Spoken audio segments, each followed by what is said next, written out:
Welcome back, dear students, from our previous lecture.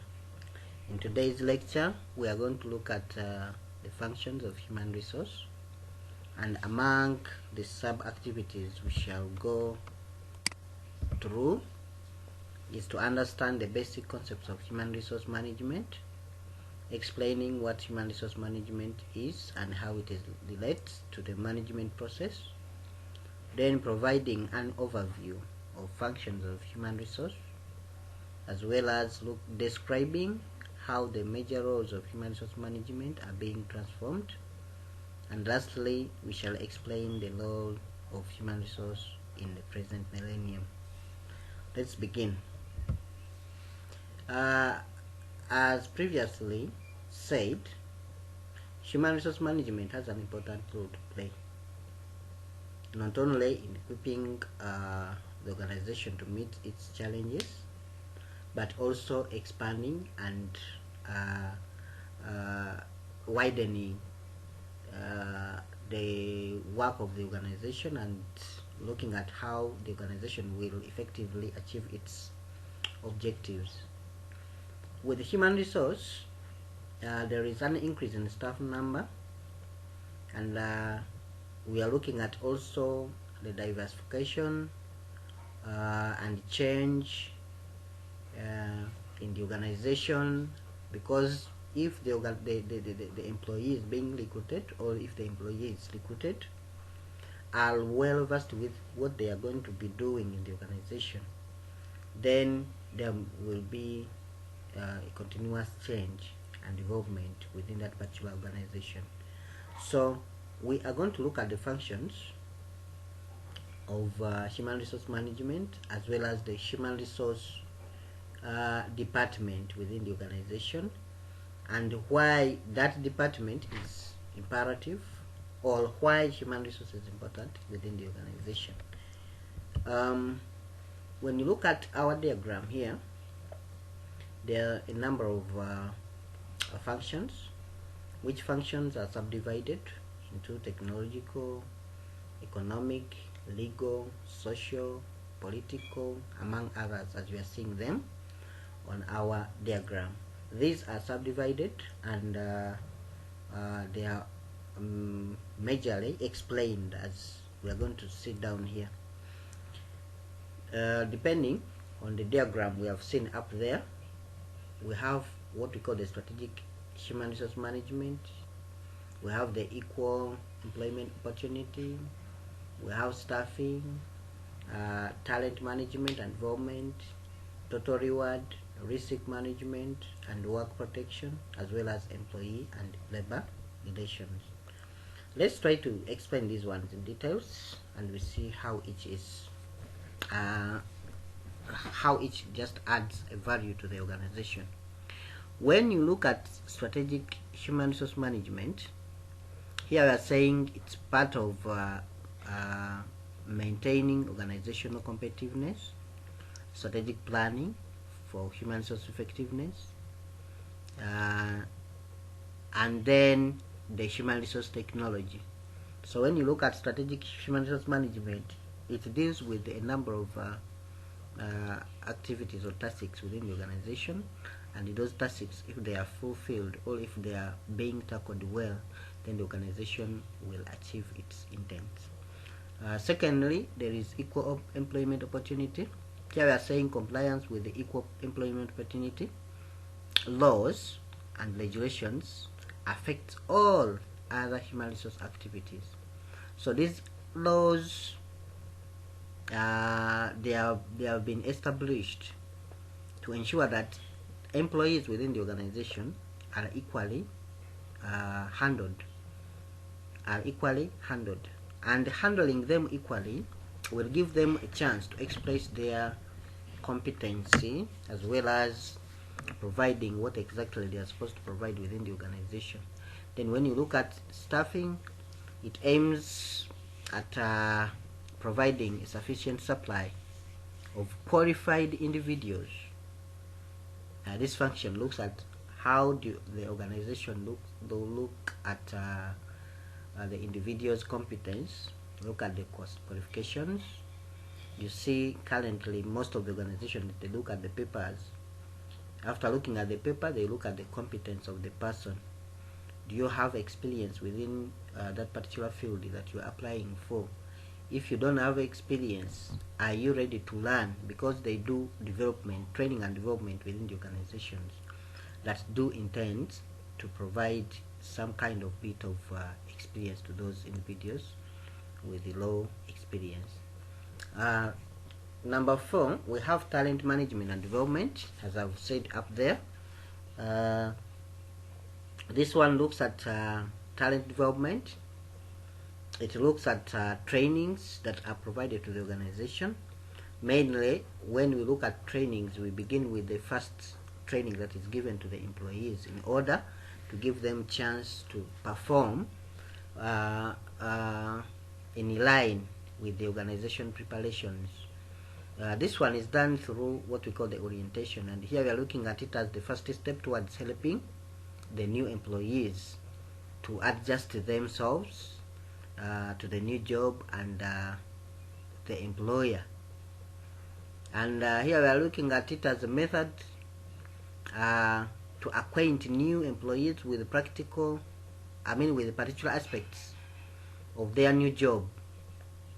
So when you look at those particular aspects of the new job, some of them, they have experience, but some experiences are not related to the organization workflow.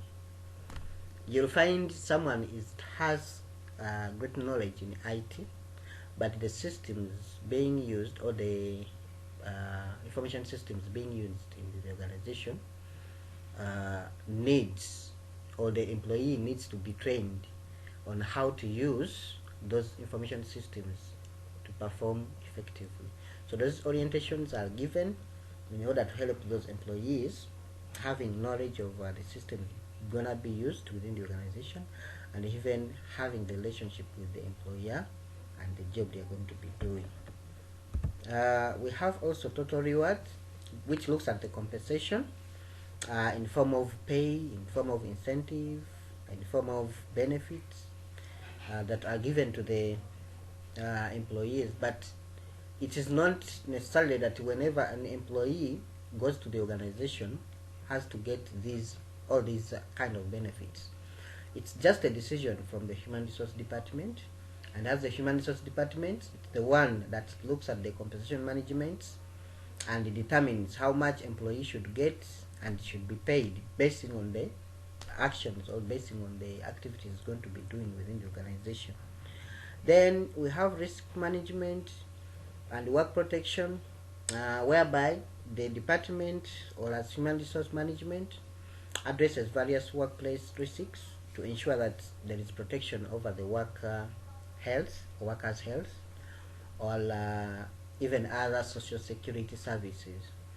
So the human resource management, we look at that.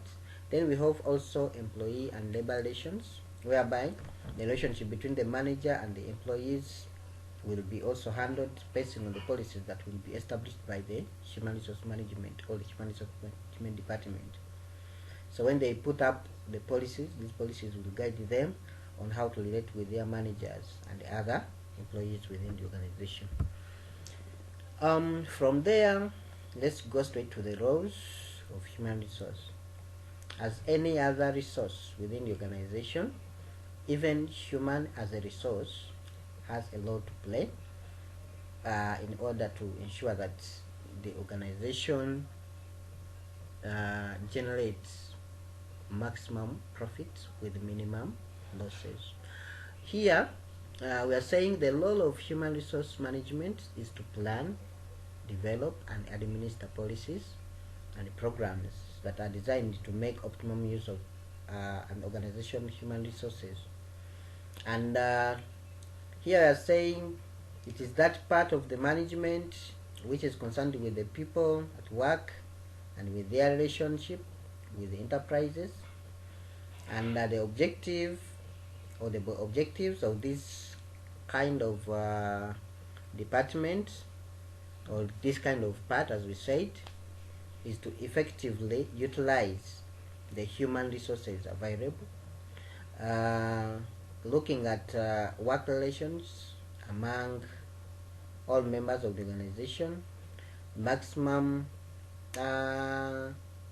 individual development, and others. And as we have already looked at the human resource functions, where we looked at the administrative and professional functions, staffs also focus on administering benefits and other payroll and optional functions. These operational functions may just go beyond what we call the operational level or below the operational level, whereby under that section you may find that you have those who are physically involved in the work and those ones who are indirectly involved in the work, and the work is done perfectly because of the human resource management department or its laws. Let's just look at them and we see the difference. We have what we call the primary responsibilities. The primary responsibilities or roles and responsibilities include but not limited to. Here we have listed some, like developing knowledge, like acting as internal change agent and consultant, like initiating change, like actively involved in company strategy formulation, then keeping communication line open between the human resource department functions and the individuals and groups, then identifying and evaluating the human resource department strategies or human resource development strategies. These development strategies may not only be limited to the departmental intents but to the general organization intents. Then we also look at the role of facilitating the development of various organization terms. These teams, they are not only the team that works in the human resource department but also other teams. Then trying to relate people and work, then diagnosing problems and determining appropriate solutions, then providing coordination and support services for the delivery of human resource development programs and services, then evaluating the impact of human resource development interventions, as well as conducting research to identify and develop the organization, or identify the challenges and then solving the challenges within the organization. There are some writers who have given us some kind of roles. Like for example, if you look at Pat McRagan suggested some roles. She suggested 9 roles played by human resource practitioners, and these ones include: 1, to bring the issue and the trends concerning an organization's external and internal people to the attention of the strategic decision makers, and to recommend long-term strategies to support organizational excellence and endurance. So that's the first role he suggested. The second one, he also talked about designing and preparing human resource systems. Then the third one, he talked about facilitating and developing as well as implementing strategies for transforming one's own organization by pursuing value and visions. Then number 4, he talked about creating a positive relationship with the customers. I think this one we have also looked at it in the general terms or general roles. Then he talked about identifying the learning needs. He talked about enabling the individuals and the groups to work in new situations. Then he talked about helping employees to assess their competencies. This one I talked about it earlier before, and this person has also noted it here. Then he also talked about assisting the individual employees to add values in their workplace or their workplaces. Then he he talked about assessing the human resource development practices and programs and their impacts, as well as communicating the results so that the organization and its people accelerates their change and involvement. So these are the 9 laws that Mark Lagan listed, though there are other writers who gave out their views over the laws, but here we mentioned Pat McLagan. You can also make thorough research about it, and you will find more information about the roles of human resource department or human resource within the organization. Then there is another writer called Ulrich or Ulrich. I don't know how you will pronounce this. Ulrich. Okay, he just gave out 4 key roles. One is strategic partner role, then another one is change agent role, then employee champion role, and as well as administrative role. We tried to give out some kind of explanation. You can read and get to understand them. I'm just going very fast because some of these ones we are just repeating, been given by other writers, and we have also mentioned them in our general description of the roles, so you can also go further and look at them. Then let's go to the current classification of the human resource roles. According to R.L. Mathis and J.H. Jackson, that is in 2010, they say that several roles can be fulfilled by human resource management. Several. So there are very many which can be fulfilled by human resource management. And they continue and say that the nature and extent of these roles will depend on both what upper management wants the human resource department to do and what competencies the human resource staff have demonstrated. So here we are saying that the 3 laws are typically identified for human resource, and the focus of each of them is shown as elaborated below. Let's see.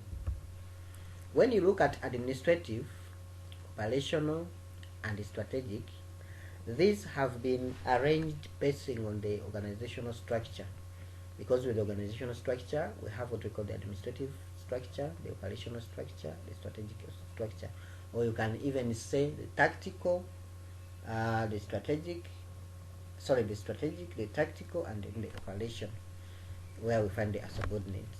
So here these ones have been identified and elaborated. Let us try to see if we can get thorough understanding of these laws as classified.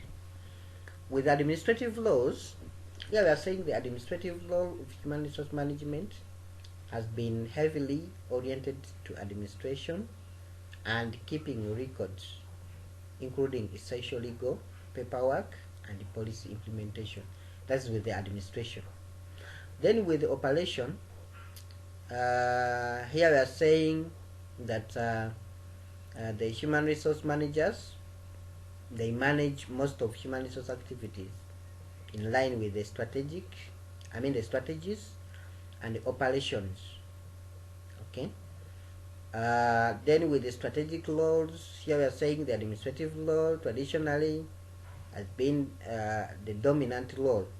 However, as we have seen in the figure above, the broad transformation in human resources is needed so that this significantly less human resource time and fewer human resource staff are used just for clerical work.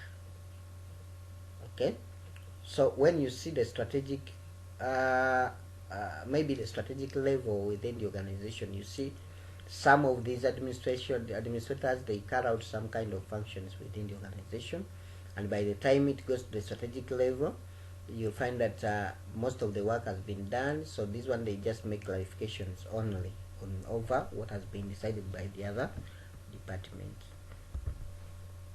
Then how about human resource in the new millennium?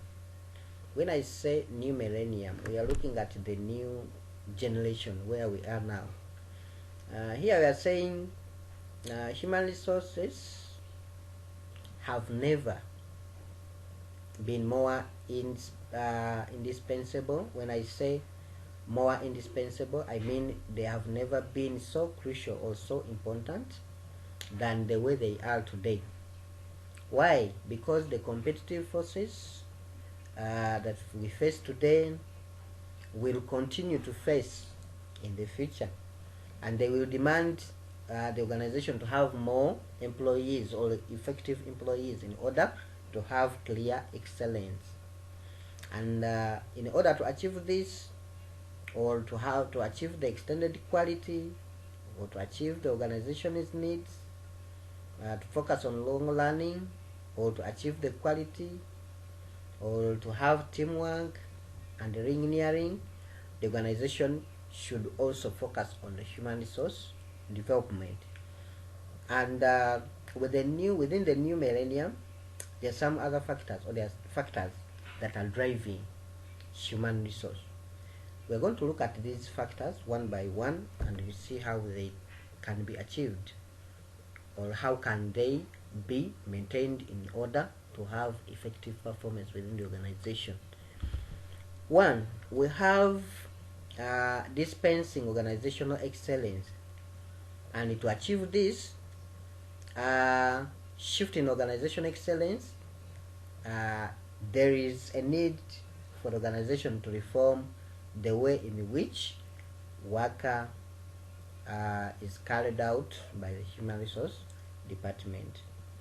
Shifting, we just look at how organizations, here we are looking at how organizations, they look at people.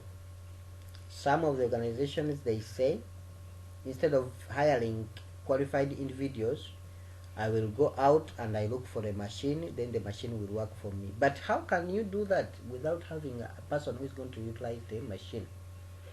Okay. Secondly, human resource should be a strategic partner, and in our explanation we said that they should also become a partner in strategy executions by propelling and directing serious discussions of how the company should be organized to carry out its strategy. Okay. Then human resource accountability should be fixed to ensure employee commitment. When we look at this here, we are saying that must be held accountable to ensure that employees feel committed to the organization and contribute fully to organizational performance. So they have to look, or they have to monitor and evaluate the performance of the employees within the organization to ensure that what they were told to do is what they are doing within the organization. Because if it is not done, then there will not be any kind of success. We can say the new human resource, this human resource, the one we are talking about in the new millennium, we are saying must become a change agent. Then others, we are looking at improving the quality of human resource, then change in employment practice, as you will have to explain them in your explanations. Here we have given just simple explanations that you can read in your free time and get to understand. Though, as I always recommend, carry out thorough research to understand the concept being discussed. Then we have also benchmarking tools must be mastered by the human resource professionals. Then aligning human resource to better meet strategic objectives. These are the things that we are talking about, and we are saying that if these ones are fulfilled, then human resource in the new millennium will do best to achieve the organization objectives. Then we have also promote from within and invest in the employees, review the recruitment and selection process, communication mission, and communicate the mission and the vision. You have to communicate the mission and the vision. Then use teams to achieve the synergy. Here we are saying synergy can be concisely be defined as 2 plus 2 equal to 5. In other words, the whole is greater than the sum of the part. So here we are looking at when you have two people, it's like you have achieved a great work you have achieved a great work that can be done by 5 people. Okay. So in our summary here, we are saying it is so imperative that today's organizations align their human resource to better meet strategic objectives, and failure to do this, time will be wasted, energy will be wasted, as well as resources will also be wasted. So this is where we have ended today. I have included some assessment questions. You can go and try them out in your free time. Maybe they will help you in achieving high marks during the final examination assessment. My name is John Bosco, and let's meet in the next lesson, that is human resource planning. Thank you very much, and have a blessed day.